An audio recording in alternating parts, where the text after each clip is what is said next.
Friends, welcome to my video. ഇന്നത്തെ എൻ്റെ വീഡിയോയിൽ ഞാൻ പറയാൻ ആഗ്രഹിക്കുന്ന ഒരു കാര്യം, മനുഷ്യൻ പലതരത്തിലാണ്. നമ്മളെല്ലാവരും അടക്കമുള്ള മനുഷ്യന്മാർ പലതരത്തിലാണ്. ഇപ്പോൾ മനുഷ്യരെ പല അളവുകോൽ വെച്ച് മാനദണ്ഡങ്ങൾ വെച്ചിട്ട് പലതായിട്ട് വേർതിരിക്കാൻ പറ്റും. ഇപ്പോൾ ആണും പെണ്ണും എന്ന് വേർതിരിക്കാം. അങ്ങനെ പലതരത്തിൽ മനുഷ്യനെ രണ്ടാക്കി ഒക്കെ നമുക്ക് പഠിക്കാനായിട്ട് പറ്റും. അപ്പം ഇന്ന് നമ്മൾ ചിന്തിക്കുന്ന രണ്ട് മൂന്ന് കാര്യങ്ങളെ നമ്മൾ ഇന്ന് ചിന്തിക്കുന്നുള്ളൂ.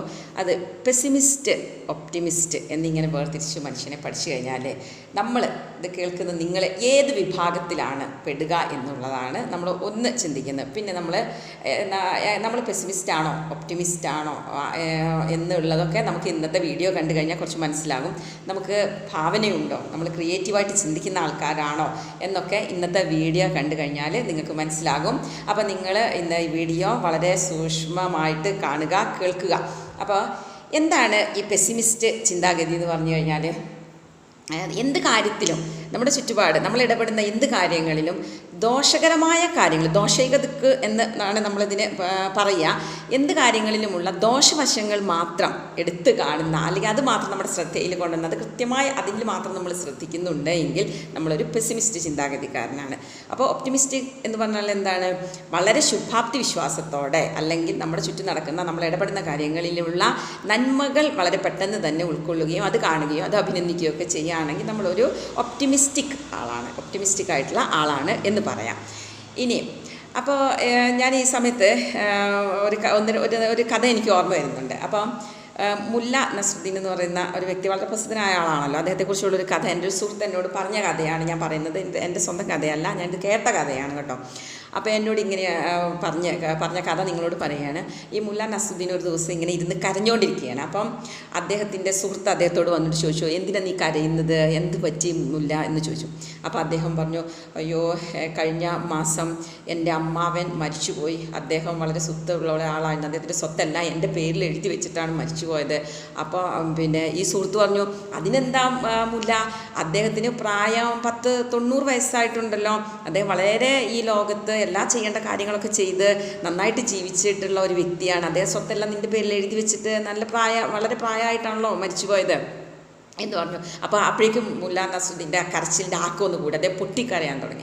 അപ്പോൾ ഈ സുഹൃത്ത് ചോദിച്ചു, അല്ല മുല്ല, നീ പിന്നെ എന്തിനാണ് ഇനിയും ഇങ്ങനെ കരഞ്ഞുകൊണ്ടിരിക്കുന്നത്? അപ്പോൾ അദ്ദേഹം പറഞ്ഞു, അത് നിനക്ക് എൻ്റെ കാര്യം അറിയാഞ്ഞിട്ടാണ്. കഴിഞ്ഞ ഒരു 2 ആഴ്ച മുമ്പ് എൻ്റെ ഇളയച്ചൻ, അദ്ദേഹം ഒരു കോടീശ്വരനാണ്, നിനക്കറിയാലോ.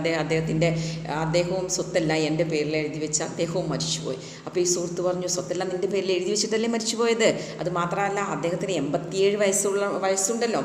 അപ്പോൾ വളരെ ജീവിച്ച് സന്തോഷത്തോടു കൂടി ഈ ലോകത്ത് ജീവിച്ച് എല്ലാ സുഖ സൗകര്യങ്ങളും അനുഭവിച്ച് വളരെ സന്തോഷത്തോടു കൂടി ജീവിച്ചാണ് അദ്ദേഹം ഈ ലോകത്ത് നിന്ന് കടന്നുപോയത്. അപ്പോൾ നിൻ്റെ പേരിൽ എല്ലാ സ്വത്തുക്കളും എഴുതി വെച്ച് വളരെ സന്തോഷത്തോടെയല്ലേ കടന്നുപോയത്, നീ എന്തിനാ കരയുന്നത്? അപ്പോൾ ഒന്നുകൂടെ അദ്ദേഹത്തിൻ്റെ മുല്ലയുടെ കരച്ചിലിൻ്റെ ശക്തി, ഏങ്ങലടി ഒന്നുകൂടെ കൂടി. അപ്പോൾ ഈ മനുഷ്യൻ ചോദിച്ചു, എന്തിനാ പിന്നെ നീ കരഞ്ഞുകൊണ്ടിരിക്കുന്നത്, എന്താ നീ ഇങ്ങനെ കരയുന്നത്, എനിക്ക് ദേഷ്യം വരുന്നുണ്ട്. അപ്പോൾ പറഞ്ഞു, നിനക്ക് എൻ്റെ കാര്യം അറിയാഞ്ഞിട്ടാണ്. കഴിഞ്ഞ ആഴ്ചയാണ് എൻ്റെ മുത്തച്ഛൻ, അദ്ദേഹം മരിച്ചുപോയത്. അദ്ദേഹവും വളരെ സ്വത്തുള്ള ഒരാളായിരുന്നു. അദ്ദേഹത്തിൻ്റെ സ്വത്തുക്കളും എൻ്റെ പേരിൽ എഴുതി വെച്ചിട്ട് കഴിഞ്ഞ ആഴ്ചയാണ് മുത്തച്ഛൻ മരിച്ചുപോയത്. അപ്പോൾ ഈ സുഹൃത്ത് പറഞ്ഞു, മുത്തച്ഛന് 95 വയസ്സായില്ലേ, അദ്ദേഹം വളരെ വളരെ സുഖസൗകര്യങ്ങളോടും കൂടെ എല്ലാ ആഡംബരങ്ങളോടും കൂടെ ജീവിച്ച് വളരെ സന്തോഷത്തോടു കൂടെ ജീവിച്ച വ്യക്തിയാണ്. പിന്നെ നിൻ്റെ പേരിൽ എല്ലാ സ്വത്തുക്കളും എഴുതി വെച്ചിട്ടാണല്ലോ മരിച്ചത്, അതും വളരെ പ്രായമായിട്ടല്ലേ മരിച്ചത്. അപ്പോൾ പിന്നെ എന്തിനാ നീ കരയുന്നത് എന്ന് ചോദിക്കുമ്പോൾ മുല്ല മറുപടി പറയും, അതിനി ഞാൻ കരയുന്നതെന്ന് വെച്ചാൽ ഇനി എൻ്റെ പേരിൽ സ്വത്തുക്കളൊന്നും എഴുതി വെച്ചിട്ട് മരിക്കാൻ ആളില്ലല്ലോ എന്ന് വിചാരിച്ചിട്ടാണ് ഞാൻ കരയുന്നത് എന്ന് പറയാം. അപ്പോൾ ഇതാണ് പെസിമിസ്റ്റ് ചിന്താഗതിയുടെ ഒരു പ്രത്യേക സ്വഭാവം എന്ന് പറയുന്നത്. നന്മകൾ എന്തെല്ലാം കാണാനുണ്ടായാലും അതൊന്നും കാണാതെ അതിലെ ദോഷവശങ്ങൾ നമ്മുടെ മനസ്സിലോട്ട് വരുത്തി അതിനെ ഓർത്ത് ടെൻഷൻ അടിച്ച് ഇങ്ങനെ ഇരിക്കുന്നതാണ്. ആ ദോഷവശങ്ങൾ മാത്രം കാണുന്ന, അല്ലെങ്കിൽ അതിന് മാത്രം ഉൾക്കൊള്ളുന്ന വ്യക്തികളാണ് പെസിമിസ്റ്റ് ചിന്താഗതിക്കാർ എന്ന് പറയുന്നത്. അപ്പോൾ ഒപ്റ്റിമിസ്റ്റിക് ആണെങ്കിൽ തിരിച്ചാണ്. അവർക്ക് ജീവിതത്തിൽ വലിയ കാര്യങ്ങളൊന്നുമില്ലെങ്കിലും ഉള്ള കാര്യങ്ങളെ വളരെ സംതൃപ്തമായി കടന്നു പോകാനുള്ള മനസ്സവർക്കുണ്ട്. അവർക്ക് ശുഭാപ്തി വിശ്വാസമുണ്ട്. പ്രതിസന്ധികളിൽ കരകയറാൻ അവർക്ക് ഈ ശുഭാപ്തി വിശ്വാസം അവർക്ക് പ്രയോജനപ്പെടും. അവരിടപെടുന്ന കാര്യങ്ങൾ, ചുറ്റുമുള്ള കാര്യങ്ങളിലൊക്കെ അവർ പെട്ടെന്ന് കണ്ടാൽ നന്മ കാണുന്നവരായിരിക്കും. ഇപ്പോൾ ഒരാൾ കുറച്ച് വിഷമിച്ചൊക്കെ ഇരിക്കുകയാണെങ്കിൽ അവരെ ആ കോൺഫിഡൻസിൽ ആക്കി തീർക്കാൻ ഈ വ്യക്തികൾക്ക് പ്രചോദനം നൽകാൻ, എൻകറേജ്മെൻറ്റ് നൽകാനൊക്കെ കഴിയും. എന്തിനാ നീ കരയുന്നത്, നിനക്ക് ഇങ്ങനെയുള്ള ഗുണങ്ങളില്ലേ, അല്ലെങ്കിൽ ഇക്കാര്യത്തിൽ നീ നന്മകൾ നിനക്ക് നീ കാണുന്നില്ലേ, നിനക്ക് വഴി തുറക്കും, ഇങ്ങനെയൊക്കെ പറയാൻ ഈ ഒപ്റ്റിമിസ്റ്റിക് ആയിട്ടുള്ള ചിന്താഗതിക്കാർക്ക് പറ്റും. മറ്റുള്ള വ്യക്തിയാണെങ്കിൽ ഒരു സുന്ദരിയായ കുട്ടി അണിഞ്ഞൊരുങ്ങി എല്ലാ രീതിയും നല്ല കോൺഫിഡൻസ് ആയിട്ട് നമ്മളെ മുന്നിൽ വന്നു കഴിഞ്ഞാൽ ഉടനെ പെസിമിസ്റ്റ് ആയിട്ടുള്ള ആൾ, അയ്യോ നിൻ്റെ ഷോളിൻ്റെ അറ്റത്ത് ആ കറുത്ത നിറം കാണുന്നത് എന്താണ്, അത് നീ ഇന്ന് രാവിലെ ശ്രദ്ധിച്ചില്ല, ഈ ഷോൾ ഇടണ്ടായിരുന്നു എന്ന് ആണ് പറയുക. വളരെ അണിഞ്ഞൊരുങ്ങി മറ്റൊന്നും കാണാതെ ആ കൃത്യം ഷോളിൻ്റെ ഏറ്റവും തുമ്പത്തുള്ള ആ കറുത്ത കുത്ത് ആ കുട്ടിയുടെ ശ്രദ്ധയിൽപ്പെടുത്തി ആ കോൺഫിഡൻസിനെ ഒന്ന് ബാധിച്ച് ആ കുട്ടിക്ക് ചെറിയൊരു മനപ്രയാസം കൊടുക്കുന്ന ഒരു തരം സ്വഭാവമാണ് ഈ പെസിമിസ്റ്റിക് ചിന്താഗതിക്കാർക്ക് ഉണ്ടാവുക. അപ്പോൾ ഇതിലേത് ചിന്താഗതിയിലാണ് നമ്മൾ പെടുന്നത് എന്ന് ഈ വീഡിയോ കാണുമ്പോൾ നിങ്ങൾക്ക് മനസ്സിലാകും. അപ്പോൾ നിങ്ങൾ ഒരു കാര്യം ഞാനിവിടെ കാണിക്കുന്നത് നിങ്ങൾ ശ്രദ്ധിക്കുക, ഞാൻ പറയുന്നത് ശ്രദ്ധിക്കണേ. അപ്പോൾ ഞാൻ ഈ ഗ്ലാസ് നിങ്ങൾ കണ്ടല്ലോ, ഇതൊരു ഒഴിഞ്ഞ ഗ്ലാസ്സാണ്. അപ്പോൾ ഞാൻ ഇതിൽ കുറച്ച് വെള്ളം ഒഴിക്കുന്നുണ്ട്, ഏകദേശം പകുതി വെള്ളം നിങ്ങളിതിൽ കണ്ടല്ലോ. അപ്പോൾ നിങ്ങൾ ഈ വെള്ള ഗ്ലാസ് നിങ്ങൾ ശ്രദ്ധിച്ചു, ഇത് നിങ്ങൾക്ക് കാണിച്ചു തന്നു. ഈ വെള്ള ഗ്ലാസ് കണ്ട് നിങ്ങളുടെ മനസ്സിലേക്ക് പെട്ടെന്ന് വരുന്ന ചിന്ത എന്തൊക്കെയാണെന്ന് നിങ്ങൾ എന്നോട് പറയണം. ഒരുപാട് സമയം എടുക്കരുത്. നിങ്ങളൊരു 1-2 സെക്കൻഡുകൾക്കുള്ളിൽ നിങ്ങൾ എന്തൊക്കെ ചിന്തിച്ചു, നിങ്ങളുടെ മനസ്സിലേക്ക് എന്തൊക്കെ കടന്നു വന്നു. ഇത് സത്യസന്ധമായിരിക്കണം, നിങ്ങളിപ്പോൾ എന്നോട് പറയുന്നില്ല എങ്കിലും ഇത് കഴിഞ്ഞ് കാണുമ്പോൾ നിങ്ങൾക്ക് മനസ്സിലാകും നിങ്ങൾ എന്ത് ചിന്താഗതിയുള്ള ആൾക്കാരാണ്, തിരുത്തണോ വേണ്ടോ അതോ ഇതുപോലെ തന്നെ തുടർന്നാൽ മതിയോ എന്നുള്ളത് മനസ്സിലാകും. ഈ ഗ്ലാസ് ഞാൻ ഒന്നുകൂടെ കാണിക്കുകയാണ്. നിങ്ങൾ എന്താണ് ഈ ഗ്ലാസ് കാണുമ്പോൾ നിങ്ങൾക്ക് പറയാനുള്ള കമൻറ്റ് എന്താണ്, അത് നിങ്ങളുടെ മനസ്സിലേക്ക് ഇപ്പോൾ തന്നെ വന്നിട്ടുണ്ടാവും. ഇനി ഒരുപാട് സമയം തരേണ്ട ആവശ്യമില്ല, ഇപ്പോൾ നിങ്ങൾ വന്നിട്ടുണ്ടാകും. ഇപ്പോൾ ഞാനിതിൻ്റെ ഉത്തരം പറയാൻ പോവുകയാണ്. ചിലർ പറയും ഈ ഗ്ലാസ്സിൽ പകുതി വെള്ളമുണ്ട്. അപ്പോൾ തീർച്ചയായിട്ടും അവർ ഒപ്റ്റിമിസ്റ്റിക് ആയിട്ടുള്ള ആൾക്കാരാണ്, അവർ ഒപ്റ്റിമിസ്റ്റ് ചിന്താഗതിക്കാരാണ്, ഇതിൽ ഉള്ളതാണ് കണ്ടുപിടിച്ചത്. ഇനി ചില ആൾക്കാർ ഇപ്പോൾ ചിന്തിച്ചിട്ടുണ്ടാവും ഈ ഗ്ലാസ് പകുതി കാലിയാണ്, പകുതിയേ വെള്ളമുള്ളൂ, അല്ലെങ്കിൽ പകുതിയേ നിറഞ്ഞിട്ടുള്ളൂ, പകുതി ഇവിടെ കാലിയായിട്ട് കിടക്കുകയാണ്. അപ്പോൾ അവർ കണ്ടത് ഈ കാലിയായ ഭാഗമാണ്. അവർ തീർച്ചയായിട്ടും പെസിമിസ്റ്റിക് ചിന്താഗതിക്കാരാണ്, അതിനോടാണ് അവരുടെ ചായ്വ് അധികമുള്ളത്. ഇനി ചില ആൾക്കാർ ഇതിൽ നിന്നും വളരെ വ്യത്യസ്തമായ രീതിയിൽ ചിന്തിക്കുന്ന ആൾക്കാരുണ്ട്. ഇപ്പം എന്നോട് ഞാനിത് ചോദിച്ച സമയത്ത് ഞാനിത് പലരോട് ചോദിച്ചിട്ടുണ്ട്. അപ്പോൾ എന്നോട് ഒരു വ്യക്തി ഇത് പറഞ്ഞത്, ഈ വെള്ളം അവർ പെട്ടെന്ന് പറഞ്ഞ് അവരുടെ മനസ്സിലേക്ക് വന്നൊരു കമൻറ്റാണ്, ഈ വെള്ളം വലിയ ഒരു വെള്ളത്തിൻ്റെ ഭാഗമായിരുന്നു, ആ ഭാഗത്ത് നിന്നാണ് ഈ വെള്ളം എടുത്തിട്ടുള്ളത്. അതാണ് ഞാനിത് കണ്ടപ്പോൾ പെട്ടെന്ന് ചിന്തിച്ചത്, ഇതേതോ ഒരു വെള്ളത്തിൻ്റെ വലിയൊരു വെള്ളമായിരുന്നു കിടന്നിരുന്ന ഒരു സമൂഹത്തിൻ്റെ ഭാഗമായിട്ടാണ് ഇത് കിടക്കുന്നത്. ഇനി ഇത് വേണമെങ്കിൽ നമുക്ക് അതേപോലെ വലിയൊരു വെള്ളത്തിൻ്റെ കൂട്ടായ്മയോട് ഇനിയും വേണമെങ്കിൽ ഇത് അവിടെ കൊണ്ടൊഴിച്ചാൽ, ഒരു പുഴയിലോ അല്ലെങ്കിലോ ഒക്കെ കൊണ്ടൊഴിച്ചാൽ ഇനിയും ഇത് അതിലേക്ക് കൂടിച്ചേർന്ന് ആ വെള്ളത്തിൻ്റെ തന്നെ ഭാഗമായി ഒഴുകിക്കൊണ്ടിരിക്കും. അങ്ങനെ 2-3 പേരെന്നോട് പറഞ്ഞിട്ടുണ്ട്. അപ്പോൾ ഞാനൊരു കാര്യം പറയട്ടെ, അവരെന്ന് പറയുന്നത് വളരെ സമ്പന്നതയുള്ള ആൾക്കാരാണ്, വളരെ ക്രിയേറ്റീവായിട്ട് ചിന്തിക്കുന്ന ആൾക്കാരാണ്. എന്ന് പറഞ്ഞു കഴിഞ്ഞാൽ ഒരു ചെറിയൊരു കാര്യം അല്ലെങ്കിൽ ഒരു പൂവ് കാണുകയാണെങ്കിലും അവർക്ക് അവരുടേതായ രീതിയിലുള്ള വ്യത്യസ്തമായ ഒരു കാഴ്ചപ്പാട് അവർക്കുണ്ട് എന്ന് മനസ്സിലാക്കുക.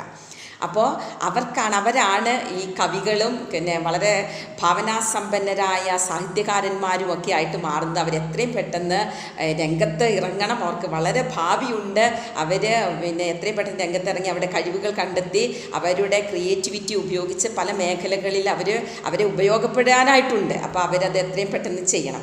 അപ്പോൾ നിങ്ങൾക്ക് തന്നെ ചിന്തിച്ചാൽ ഇപ്പോൾ മനസ്സിലായിട്ടുണ്ടാകും, നിങ്ങൾ ഒപ്റ്റിമിസ്റ്റിക് ആണോ, പെസിമിസ്റ്റിക് ആണോ, അല്ലെങ്കിൽ നിങ്ങൾ ഭാവനാസമ്പന്നരായിട്ടുള്ള ആൾക്കാരാണോ, വ്യത്യസ്തമായ ആംഗിളിലൂടെ കാര്യങ്ങൾ കാണുന്നവരാണോ എന്ന് ഇപ്പോൾ തന്നെ നിങ്ങൾക്ക് മനസ്സിലായിട്ടുണ്ടാകും. ഇനി ഞാൻ നിങ്ങളോട് ഒരു കാര്യം കൂടെ പറയട്ടെ. ഇന്ന് നിങ്ങൾ ഇപ്പോൾ വൈകുന്നേരമൊക്കെ സമയമാകുമ്പോൾ നിങ്ങൾ ഇന്ന് ചെയ്തിട്ടുള്ള അല്ലെങ്കിൽ നിങ്ങൾ പറഞ്ഞിട്ടുള്ള നിങ്ങൾ ഇടപെട്ടിട്ടുള്ള കാര്യങ്ങളിൽ നിങ്ങൾ ഇന്ന് എത്ര പേരുടെ കുറ്റം പറഞ്ഞു, അല്ലെങ്കിൽ നിങ്ങൾ ഇന്ന് ഏറ്റവും അധികം സംസാരിച്ചിട്ടുള്ളത് മറ്റുള്ളവരോട് സംസാരിച്ചിട്ടുള്ളപ്പോൾ പോസിറ്റീവായിട്ടുള്ള കാര്യങ്ങളാണോ, അതോ നെഗറ്റീവായിട്ടുള്ള കാര്യങ്ങളാണോ സംസാരിച്ചതെന്ന് തന്നെ ആരോടും പറയണ്ട, എന്നോടും പറയണ്ട. നിങ്ങൾ സ്വയം ഒന്ന് അപഗ്രഥിച്ച് അപ്പോഴേ സത്യസന്ധമായിട്ട് ഇത് നമ്മൾ മറ്റുള്ള ആരോടെങ്കിലും പറയാനാണെങ്കിൽ, അല്ലെങ്കിൽ നിങ്ങൾ എന്നോട് പറയാൻ പറയുകയാണെങ്കിൽ ഇതിൽ സത്യസന്ധമായൊരു പിക്ചർ ഒരിക്കലും നിങ്ങൾ തരില്ല, അല്ലെങ്കിൽ ഞാനും തരില്ല. ഞാൻ വളരെ നല്ല രീതിയിലാണ് ആൾക്കാരോട് സംസാരിച്ചതെന്നൊക്കെ പറയും. അപ്പോൾ നിങ്ങൾ മാത്രം സ്വന്തമായിട്ട് ഇരുന്നിട്ട് നിങ്ങൾ സ്വന്തമായിട്ട് ആലോചിച്ച് നോക്കുക. ഇന്ന് ഞാൻ ഇടപെട്ട കാര്യങ്ങളിൽ അല്ലെങ്കിൽ എൻ്റെ മുന്നിൽ വന്നിട്ടുള്ള ആൾക്കാരോട് ഞാൻ സംസാരിച്ചിട്ടുള്ളതിൽ അധികമായി ഞാൻ സംസാരിച്ചിട്ടുള്ളത് എന്താണ്? അവരുടെ ഗുണങ്ങളാണോ, അല്ലെങ്കിൽ എൻ്റെ ചുറ്റും നടന്ന കാര്യങ്ങളെക്കുറിച്ചുള്ള പോസിറ്റീവായിട്ടുള്ള കാര്യങ്ങളാണോ, നെഗറ്റീവായിട്ടുള്ള കാര്യങ്ങളാണോ, അതോ ഞാൻ മറ്റുള്ളവരുടെ കുറവുകളും അല്ലെങ്കിൽ നെഗറ്റീവായിട്ടുള്ള അവരുടെ കാര്യങ്ങളാണോ ഞാൻ കണ്ടുപിടിച്ച് സംസാരിച്ചിട്ടുള്ളത്? മറ്റുള്ളവരുടെ കുറ്റം പരദൂഷണം പറയാനായിട്ടാണോ ഞാൻ ഇന്ന് സമയം അധികം ചെലവഴിച്ചിട്ടുള്ളത് എന്ന് സ്വയം ഒന്ന് അപഗ്രഥിക്കുക, അനലൈസ് ചെയ്യുക. അപ്പോൾ നിങ്ങൾക്ക് തന്നെ ഇത്രയും മനസ്സിലാകും നമ്മൾ പെസിമിസ്റ്റിക് ആണോ ഒപ്റ്റിമിസ്റ്റിക് ആയിട്ടുള്ള ഒരാളാണോ എന്നുള്ളത് നമുക്ക് സ്വയം തന്നെ മനസ്സിലാകും. ഇനി ഒരു കാര്യം കൂടെ ഞാൻ പറയുകയാണ്. ഒരു കൂട്ടിലടക്കപ്പെട്ട കിളി എന്ന ഒരു ടോപ്പിക്ക് നിങ്ങൾക്ക് തന്നു. അത് കവിത എഴുതാനോ കഥ എഴുതാനോ അല്ലെങ്കിൽ നിങ്ങളുടെ മുന്നിലേക്കൊരു വിഷയം വെച്ചു, കൂട്ടിലടക്കപ്പെട്ട കിളി. അപ്പോൾ ചില ആളുകൾ, ഇതിപ്പോൾ ഞാൻ അങ്ങനെ ഒരു വിഷയം കൊടുത്തിട്ടുണ്ട്, അതുകൊണ്ടാണ് പറയുന്നത്. അപ്പോൾ അധികം പേരും ഈ കൂട്ടിലടക്കപ്പെട്ടിരിക്കുന്ന ഒരു കിളിയെ ചുറ്റിപ്പറ്റിയാണ് അന്ന് എഴുതിയ കഥകൾ മുഴുവനും. ഞാൻ ഇന്നും അത് ഓർക്കുന്നു. 2 വർഷങ്ങൾക്ക് മുമ്പാണ് ഈ വിഷയം അങ്ങനെ കൊടുത്തത്. അപ്പോൾ ആ കുട്ടികൾ അധികവും എഴുതിയത് കൂട്ടിലടക്കപ്പെട്ട കിളിയെ നിന്നുകൊണ്ടാണ് എഴുതിയത്. അതായത് ആ കിളിയുടെ ദുഃഖങ്ങൾ, ആ കിളിയുടെ അവരെ വളരെ ശോകമായിട്ട് പാടുന്നു, മറ്റ് കിളികൾ ഇങ്ങനെ പാറിപ്പറന്ന് നടക്കുന്നു. അപ്പോൾ അത് നല്ല കുഴപ്പമൊന്നുമില്ല, നല്ല കാര്യം തന്നെയാണ്. വളരെ അപൂർവമായ ഒരു 5-6 കുട്ടികൾ ഈ കൂട്ടിലടയ്ക്കപ്പെട്ട കിളി എന്ന് പറഞ്ഞപ്പോൾ പക്ഷേ വളരെ വ്യത്യസ്തമായിട്ട് ചിന്തിച്ചിട്ട് അതിനെ ഒരു മനുഷ്യനോട് അല്ലെങ്കിൽ മാനസികാവസ്ഥകളോട് ഉപമിച്ചുകൊണ്ട് കഥകൾ അവതരിപ്പിച്ച കുട്ടികളുണ്ട്.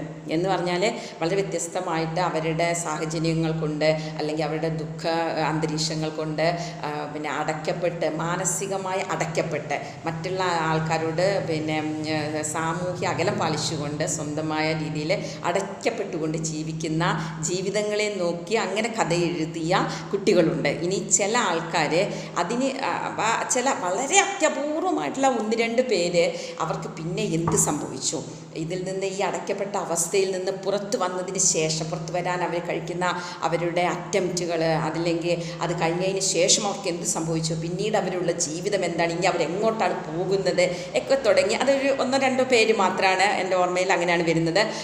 ആ രീതിയിൽ ആ കഥ കൊണ്ടുപോയത്. അപ്പോൾ ഇതിൽ നിന്ന് നിങ്ങൾ എന്തൊക്കെ രീതിയിലാണ് ഇത് ചിന്തിച്ചത്? നിങ്ങൾക്കൊരു കൂട്ടിലടയ്ക്കപ്പെട്ട കിളി എന്നൊരു വിഷയം തരുമ്പോൾ നിങ്ങളിത് ഏത് രീതിയിൽ ചിന്തിക്കുമെന്ന് എനിക്കറിയില്ല. അപ്പോൾ ആദ്യത്തെ ആൾക്കാർ ചിന്തിച്ച പോലെ വേറൊരു കൂട്ടിലടയ്ക്കപ്പെട്ട കിളിയെ മാത്രമാണോ നിങ്ങൾ കാണുക എന്നുള്ളത് നിങ്ങൾക്ക് തന്നെ അറിയുള്ളൂ.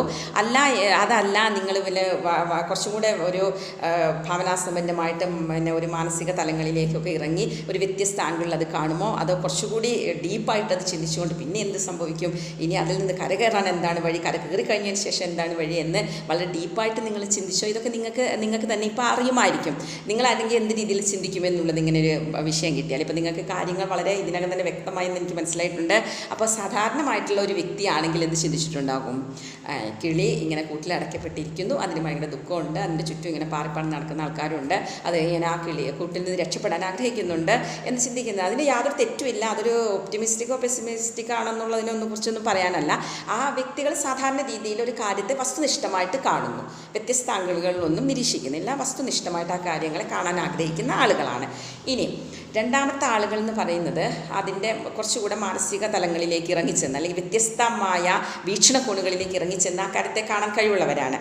അപ്പോൾ അവർ കുറച്ചുകൂടെ ഭാവനാസമ്പന്നരാണ്. ഇനി അത് കുറച്ച് ക്രിയേറ്റീവ് ചിന്താഗതിക്കാർ അല്ലെങ്കിൽ പുതിയ ചിന്തകളൊക്കെ കൊണ്ടുവരാൻ കഴിവുള്ളവരാണ്. ഇനി അടുത്ത ആൾക്കാരെന്ന് പറയുന്നത് ഈ കാര്യത്തിൽ കുറച്ചുകൂടി ഡീപ്പായിട്ട് കുറച്ചും കൂടി ആഴമായ ആ കാര്യത്തെ അപഗ്രഥിച്ചു പഠിച്ച് അവരുടെ ഭാവനാസമ്പന്നത അതിര് കടന്നതാണെന്ന് തന്നെ വേണമെങ്കിൽ പറയാം. ഒരു എക്സ്ട്രീം ലെവലിൽ ഭാവനകൾ ഉള്ളവരാണ്, നല്ല ഭാവനാസമ്പന്നരാണ് എന്ന് വേണമെങ്കിൽ പറയാം.